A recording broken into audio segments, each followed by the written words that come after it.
Hello everyone, welcome back to Goa mini series part 2. Last व्हिडिओमध्ये तुम्ही रिसॉर्टची आमची रूम टूर पाहिली. चला चालू करूया आपण आजचा आपला व्हिडिओ. गोव्याला पोहोचल्यानंतर सगळ्यात पहिला फ्रेश होऊन आम्ही गेलो मेगा मार्टमध्ये. तिकडे घ्यायचा होता आम्हाला खाऊ. येस, ऑफकोर्स रात्री वगैरे आपल्याला भूक लागली तर हा खाऊ आपल्याला कामाला येतो. आणि कृषीवाची मजा जर तुम्ही पाहिली असेल तुम्हाला दिसेल, ती कोणती वस्तू हातात घेतली की ती सोडायचीच नाही. गोव्यामध्ये आल्यावर वेगवेगळ्या गोष्टी नक्कीच ट्राय करायचा, ज्या की आपल्या इकडे आपल्याला इझिली नाही भेटत. नॉर्थ गोवा हा नाईट लाईफसाठी बेस्ट आहे आणि साऊथ गोवा हा काम, सिरेन अँड रिलॅक्सेशनसाठी बेस्ट आहे असं म्हणू शकतो.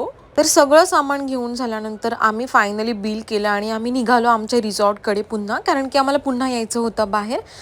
पुढे आहे आमचं रिसॉर्ट आणि जसं की मी तुम्हाला सांगितलेलंच आहे, रिसॉर्टची सुद्धा मी तुम्हाला टूर देईन. सो येस, ही आहे नाईट टूर, जे की मी तुम्हाला पुढे दाखवतेच. रिसॉर्ट खूप मोठा होता, खूप छान होता. 2 स्विमिंग पूल होते, किड्स फ्रेंडली होता, इनडोअर आउटडोअर गेम्ससुद्धा होते आणि रूमसुद्धा स्पेशियस होते. सो छान एन्जॉय केलं आम्ही रिसॉर्टमध्ये सुद्धा आतमध्ये. कृषिवा आणि अमोलसोबत मला एन्जॉय करायचा होता, मला त्यांना टाईम द्यायचा होता आणि त्या कारणाने मी काहीच क्लिप्स घेतलेले आहेत. सो काहीच व्हिडिओ तुमच्यापर्यंत पोहोचतील, पण एन्जॉय फार केलं आहे. नंतर आम्हाला जायचं होतं बीचवर. कलंगूटमध्येच आमचा रिसॉर्ट असल्या कारणाने रिसॉर्टच्या शेजारीच बीच होता, त्यामुळे बाय वॉक आम्ही निघालो होतो. इकडे अमोल माझी मस्करी करतायत, खूप मजाक मस्ती करत होते ते, त्यामुळे मला हसू येत होतं.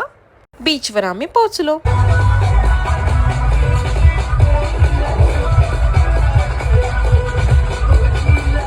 मला वाटलं होतं की अमोल आमचा फोटो काढतायत, पण अमोल करत होते व्हिडिओ. कृषीवाची मस्ती आणि एन्जॉय काही संपत नव्हता. ती फार एन्जॉय करत होती. हे सगळं तिच्यासाठी नवीन असल्या कारणाने ती आजूबाजूचं फार निरीक्षण करत होती आणि प्रत्येकाकडे जात होती. तिची टक्कर तुम्ही पाहिलीच तर ती मला सुद्धा हरवते टक्कर देण्यामध्ये. काही क्लिप्स आम्ही घेतल्या. आमच्या तिघांचा टाईम आम्ही स्पेंड केला आणि नंतर मोबाईल ठेवून एन्जॉय केला.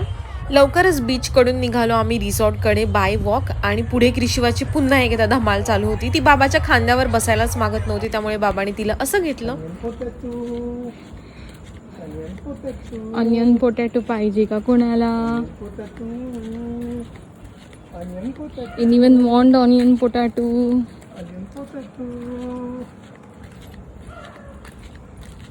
तर चला भेटूयात आपण गोवा मिनी सिरीज पार्ट 3 मध्ये. See you guys.